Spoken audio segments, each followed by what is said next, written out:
gaya ng coffee maker at iba pa. Ano ito, picnic? Sabi niya, picnic sa Senado, ampeg. Hindi naman siguro. Ann Bustamante Calumarte, happy weekend. O gising Pilipinas, magandang umaga po. Then nasa Zoom na kasi natin si Attorney Benjamin Tolosa Jr. Ang tagapagsalita po, isa sa mga tagapagsalita ng House Prosecution Team at ng one of the counsels also for the prosecution. Magandang umaga po sa inyo, Attorney. Magandang umaga, Alvin, at magandang umaga din sa lahat ninyo mga taga-subaybay. Si Attorney Ligutan pa rin po ba ang mag-direct examination sa susunod ninyong testigo, Attorney Tolosa, sa Monday, Tuesday, and Wednesday? Well, we'll have to wait and see, Alvin, no? Since yung mga, sino yung mga counsels, no? Either public or private, no? Who will handle each witness is a matter of trial strategy that I can't discuss. So hindi pa ninyo inaano, kumbaga surprise, magkakaalaman tayo pagdating na ng Lunes, at Attorney Jay. Tama ko yun. Tama. Okay, kasi yung sa depensa, inanunsyo na nila, hindi ba si Narvasa, magsasab na si, ano pangalan ng bata ding isa? Binluan. May substitution na sila. So yung prosecution, hindi pa alam kung may substitution. Let's wait and see on Monday. Okay. Anyway, yung si Zuleika Lopez po, pumunta pala sa Senado kahapon. Ano po? Although hindi natin alam kung ano ba ang may mga administrative requests daw. Ano po? Ang tanong ko, Attorney Jay, ano ang turing ng prosecution kay Attorney Lopez at bakit po natin siya ipipresenta as one of your witnesses?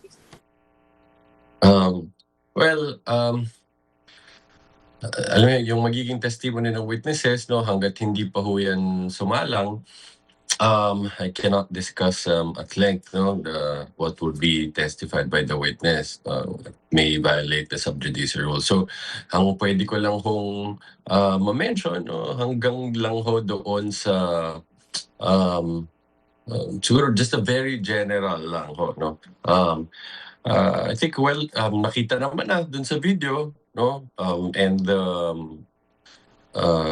other camp even played portions of it na nandun ho, no, sa loob ng room, no, kasama ng Vice Presidente, si Attorney Zuleika, noong ginawa ho, no, itong live streaming na interview na yon, kung saan ho ginawa yung pagbibintang, pananakot, no, sa buhay ho ng Presidente. So, it could she could provide yung mga details ho surrounding circumstances when those utterances were made. So but I hope you understand that's the extent that I could disclose at this time. No, it's all right. Walang porsahan po kung ano lang pwede sabi. Ayaw ko naman malagay ka sa alanganin, hindi ho ba?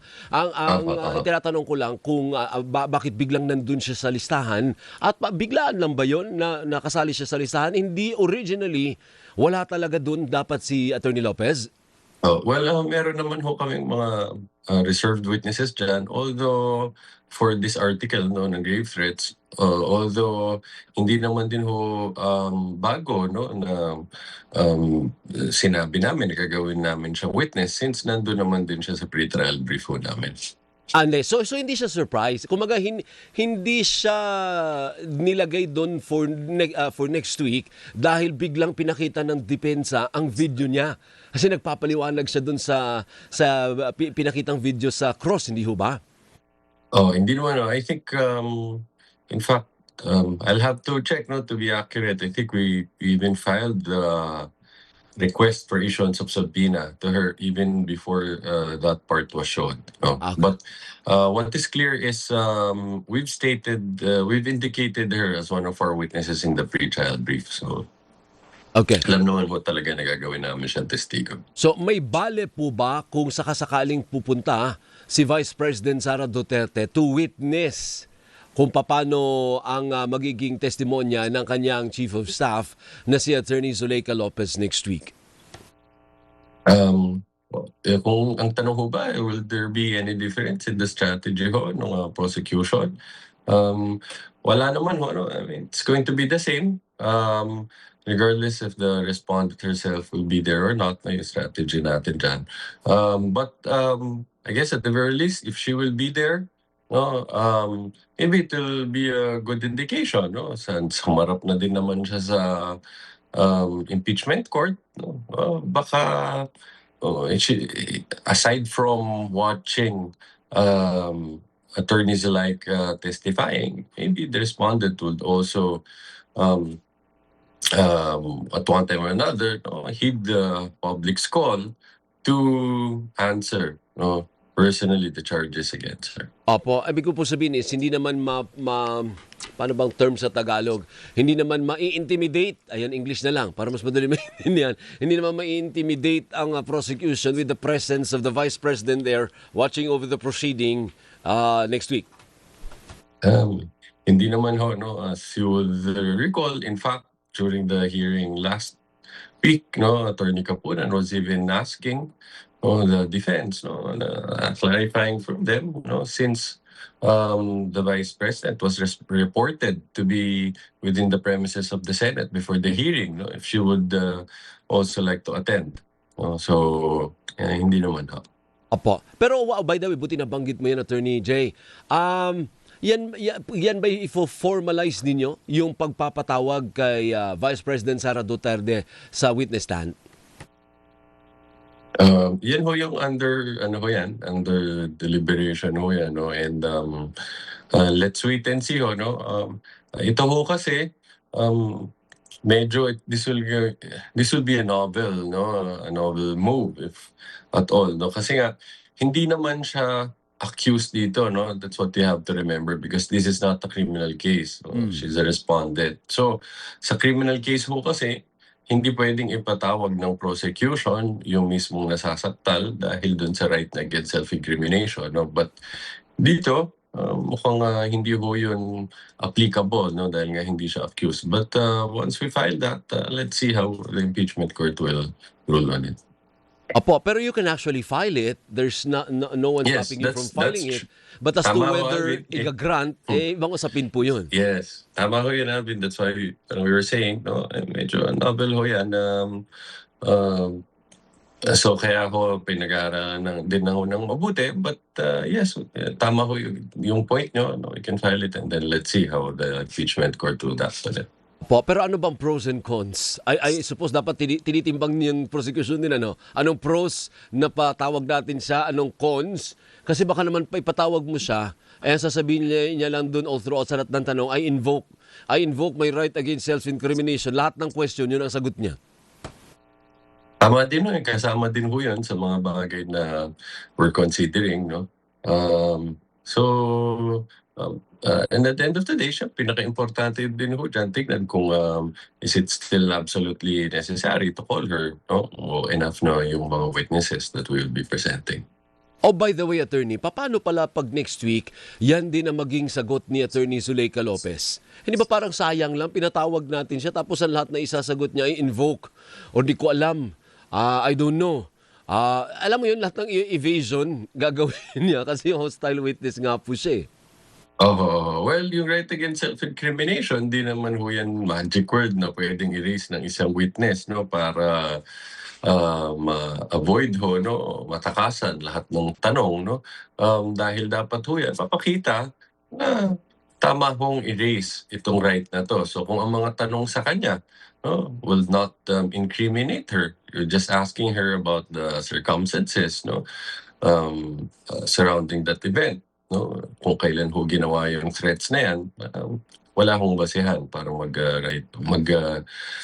invoke ng right against self-incrimination. Ganun pala yun. Akala ko naman, sa umpisa pa lang, kahit anong tanong, yan ang isasagot mo. Sabi niya, what is your name?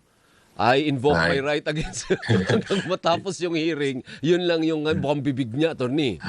Hindi naman ho, Alvin, no? Pwede lang ho yung erase kapag yung sagot, pwede siyang place in criminal, be exposed sa criminal liability, no? Pero kung may mga tinatanong sa kanya, hindi naman ho yun magiging basehan ng criminal liability, then hindi niya ho pwedeng invoke yung right na yan. Opo, so Attorney Jay, ibig sabihin, even with that possibility, the prosecution still hopes na maging maayos yun at saka may makuha tayo for the prosecution yung testimonya ni Attorney Lopez. Tama ho yan. And I think na dun sa statement na nabigay ni Attorney Bantug, no, nung when he was asked if Attorney Zalaika had some concerns about the subpoena issued to her, no, sabi niya wala naman ho, wala naman siyang, hindi yun pinag-usapan, it didn't bring up, meaning parang we take that to mean na wala namang objection. Ano raw po ang administrative concern ni Attorney Zulaika? I think it's about more some requests, about for fridge, microwave, stuff like that. That they're asking if they could be allowed to bring it inside their holding room. Ano yun? Kailangan ng ano daw? Fridge, did you say? I didn't. That was just what I saw from the mga news reports written about it yesterday. So Ay baka naman pinapaalam niya na I didn't hear her say that. baka naman Attorney dadalo nga si Vice President as a spectator. That's possible. Ho. That's possible. And that's all right as the respondent to be there. No? Okay, sige. One last. We'll welcome that. One last, ano ang pwedeng iambag ng prosecution to shorten the process? Remember, tayo na we spent 3 days for just one witness, Attorney Jay. Tama. Baka may pwede kayong masuggest to perhaps condensed or shorten the whole process? Well, kapag meron po tayong mga ibang witnesses, no, dun sa list ho namin, no, na reflected in the pre-trial order, na sa tingin namin hindi na kailangan na paupuin pa, no, bilang testigo dahil yung kanilang testimony na-cover na, no, ng mga ibang witnesses. Pipilitin naming paiksiin yung witness list namin para hindi na kailangan ma-present lahat yan, no. So that's one way to expedite the proceedings, no? We will see if dun sa mga ibang witnesses na medyo mas maiksi ang kanilang testimonya, medyo mas simple, baka pwede ho more than 2 witnesses in a day, no? Dahil dun sa kay Agent Calilong, no, yung last time ho kasi nung natapos yung cross-examination niya, no, medyo late na din ho yun. We thought it would be best, no, na pagpaliban ho hanggang sa Lunes yung pagsimula ng testimonya ng next witness namin para hindi ho putol-putol, no, kasi we foresaw already that kung iupo na namin siya, hindi niya matatapos even his direct examination, no? So mas maganda na dire-diretso sa isang one sitting matapos niya. But for the others, kung mas simple, pipilitin ho natin more than one. Opo. So yung magiging style, na although napansin ko lang, ang napansin ko is hindi yung congressman, prosecutor, yung nangunguna ko, hindi private, So for the rest of the articles of impeachment, ganun ba ang diskarte, Attorney Jay? Legally speaking, ang mag-a-argue, private practitioner? Hindi naman ho, hindi naman, Alvin, no. There will also be times, no, kung saan public prosecutor ang mag-examine ng mga witnesses. Okay. So nataon lang na ang una, yung Buenamano, si Attorney Ligutan. Although ang naunang nagsalita si kanino nga bang congressman na assign itong article na ito? Kay Defensor, Kong Noy Defensor, ang lead public prosecutor sa grave threats. Pero si Kong Noy ba may pagkakataon din na siyang magdidirect sa isang testigo ninyo for this article of impeachment? Again, let's see, Alvin, no, madami pa ng mga witnesses na nakalist para dito sa article na ito. How many witnesses still do you have for this article? We were given 11 days, no, to present witnesses for this article. So I think we've listed 8 and more. 2 reserved witnesses. So, sus ko po, 8 plus 2, di 10 pa pala, 10 pa. Good luck sa atin, Attorney. Thank you.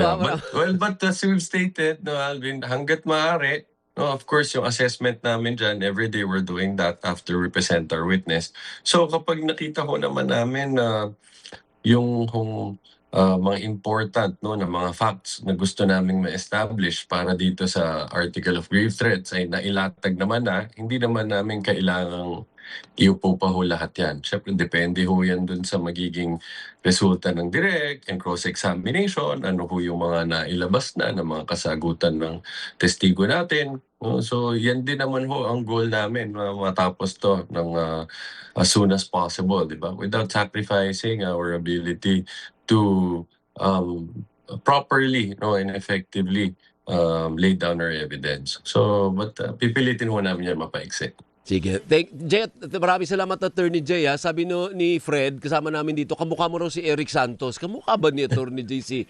O, hindi kamukha din siya ni Raffy Busano. Hawig. Hawig din ni Raffy Busano, no? Correct. Oo nga, iba talaga mga pogi. Attorney, taga San Tolosa, are you from Negros na Tolosa? Hindi ho sa North ho tayo. Taga Norte. Attorney Jay, thank you ha. Mabuhay ka. Maraming salamat. Maraming salamat din ho. Magandang umaga ulit sa inyo. Isang linya nga dyan ng kanta, Attorney Jay. Joke lang. Sisirain ko ho yung umaga niyo pag ginawa ko yan. Pinakanta, no?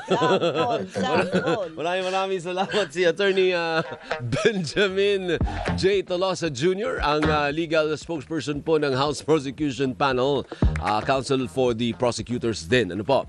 Maraming ganyan pa rin na magkamuka. Like ako, limba, dahil nagsasabi sa akin, kamukha ko si Johnny Depp. Sabi ko, huwag niyo nang idein. Oo. Dinidiin eh. Oh. Wala akong masabi. Akala ko may punchline ka, Johnny Depp. Johnny Depp! Johnny Depp. Napaka-pogi ni Johnny Depp. At napakabait na tao. Oo, ngayon.